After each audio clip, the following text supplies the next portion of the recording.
오늘은 의과대학 교수들이 사직에 들어간다고 밝힌 날입니다. 사직 규모에 따라 의료 현장의 여파가 클 전망입니다. 이런 가운데 대통령실 직속의 의료개혁 특별위원회가 오늘 출범합니다.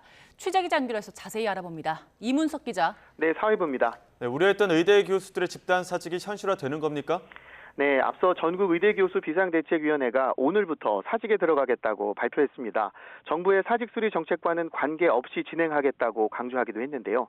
아직은 얼마나 많은 교수가 병원을 이탈했는지 알려지지 않았습니다.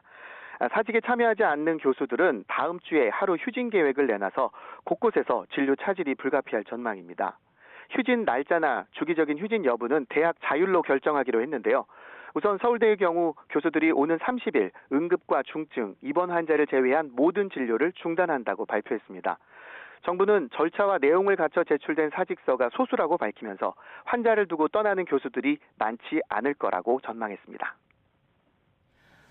네, 이런 상황에서 의료개혁을 논의할 의료개혁 특별위원회가 오늘 출범하는데 대한의사협회와 전공의협의회 결국 불참한다고요? 네, 그렇습니다. 정부의 의사 증원 정책에 반발해서 의사협회와 전공의협의회는 의료개혁 특위에 참여하지 않기로 결정했습니다. 특위는 잠시 뒤 10시에 정부 서울청사에서 첫 회의를 열고 활동을 시작합니다. 의료개혁 특위는 지역 의료체계 강화 등 의료 서비스 개혁을 논의하기 위해 만든 사회적 협의체입니다.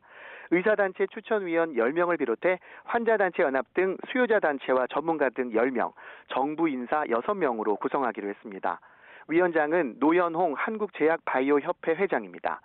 정부는 앞으로 특위가 의료개혁과 관련된 크고 작은 여러 이슈에 대해 사회 각계의 다양한 의견을 교환하고 합리적인 대안을 마련하는 역할을 할 거라고 기대했습니다. 다만 의료계 핵심 단체로 꼽히는 의사협회와 전공의협의회가 불참하면서 의미 있는 논의가 이루어질지는 지켜봐야 할 거로 보입니다. 지금까지 사회부에서 YTN 이문석입니다.